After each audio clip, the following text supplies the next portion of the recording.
The mid-14th century witnessed one of the most painful and chaotic periods in the history of the Near East. The collapse of the Ilkhanate, heirs to Genghis Khan, in 1335 created a massive power vacuum stretching from Anatolia into the heart of Iran. While the Jalayirids, Chobanids, and Sutayids tore each other apart to claim a piece of this legacy, a new power was blossoming in the rugged mountains and fertile plateaus of eastern Anatolia. Named Kara Koyunlu, Black Sheep, after the color of the sheep they herded, these Oghuz Turcomans were not merely a nomadic tribe. They were the harbingers of an empire that would defy the greatest conquerors of the era and dominate the crossroads of world trade for a century. This is a story of a rise that stretched from the dusty roads of Erchish to the magnificent palaces of Herat, and its tragic downfall. The Kara Koyunlu's first significant move on the historical stage began with the internal strife among the Sutayids. During this period, the Turcomans were led by Bayram Khwaja. He masterfully exploited the regional political vacuum and laid the foundations of the principality by capturing Mosul in 1352. However, this ascent unsettled the other regional hegemon, the Jalayirids. Although Sultan Uwaiz's victory over the Kara Koyunlus in the plain of Mush in 1366 caused a temporary halt, Bayram Khwaja did not surrender. Until his death, he left the Kara Koyunlu mark on a territory stretching from Suleymaniye to Erzurum. Upon his passing, leadership transferred to his nephew, Kara Muhammad, who would be regarded as the true founder and strategist of the state.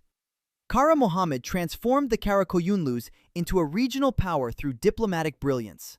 By intervening in Jalayirid civil wars, he gained a say in Tabriz and inflicted heavy defeats on his arch-rivals, the Akkoyunlus. However, in 1386, a storm blowing from the east upended all plans. Emir Timur had begun his 3-year campaign.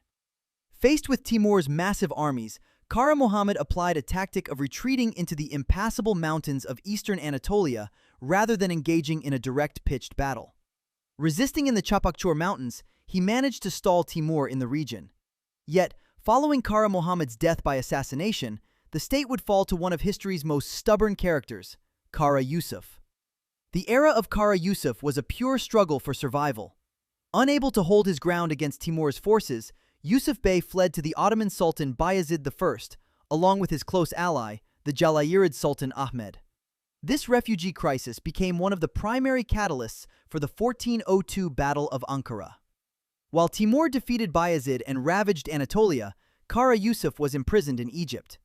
But the winds of fate shifted in 1405 with the death of Timur. Released from prison, Kara Yusuf quickly returned to his former lands. His victory and the killing of Timur's son, Jihan Shah, at the Battle of Sardrud in 1408 completely shattered Timurid authority in the region. Making Tabriz his capital, Kara Yusuf transformed his state into a world power. He was no longer just a tribal chieftain.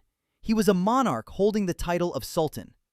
The turbulent period following Kara Yusuf gave way to stability with the ascension of Jihan Shah. His reign represents the golden age of the Kara Koyunlus. He was not only a conqueror, but also a poet and a patron of the arts.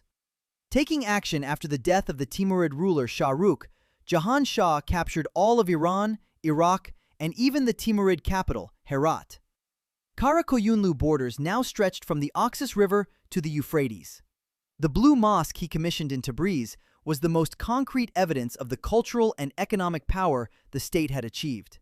However, this magnificent tableau would be shaken by a new threat from the west, Uzun Hasan of the Akkoyunlus. Jihan Shah underestimated his rival Uzun Hasan, dismissing him as a mere brigand. Setting out on a campaign with a vast army in 1467, Jihan Shah made the fatal error of dispersing his forces and retreating as winter set in. Caught in the freezing cold of the Bingol Mountains near Sanchak, Jihan Shah lost his life in a sudden ambush by Uzun Hasan. The Kara Koyunlus, having lost their leader, disintegrated rapidly. As the sons of Jihan Shah fell into struggles for the throne, Uzun Hasan did not miss this opportunity and completely eliminated the Kara Koyunlu state in 1469. The Kara Koyunlu domains now belong to the Akkoyunlus. However, the military and administrative legacy they left behind would form the foundation of the Safavid state that was to be established later. The leadership of Bayram Khwaja was not built solely upon the sword and conquest. He knew how to melt the steppe traditions of the nomadic Turcomans, the remnants of the Mongol legacy, and the deep-rooted sedentary cultures of the region under a single black sheep, Kara Koyunlu Empire. Mosul or Erchish, which he conquered, were not merely military bases. They became the first state laboratories where the Kara Koyunlu gained commercial and administrative experience. Wars with the Jalayirids or Sutayids were inevitable, yes. However, Bayram Khwaja's true success was establishing a ture, customary law, and authority that would hold the Turkoman tribes together in this environment of chaos.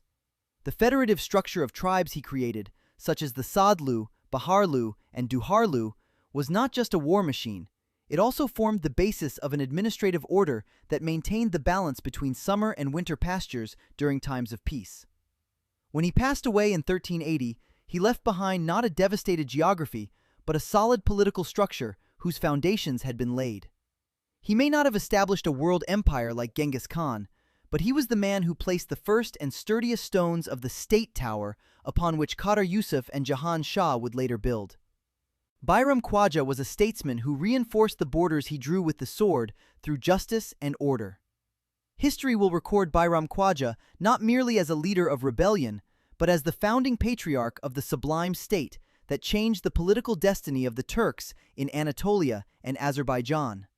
He was the wise leader who engraved the black sheep tamga into every inch of the steppe and initiated the age of grandeur that would last for a century. His legacy continued to live on, not only in the conquered lands, but also in the administrative intellect upon which even the Safavids would build.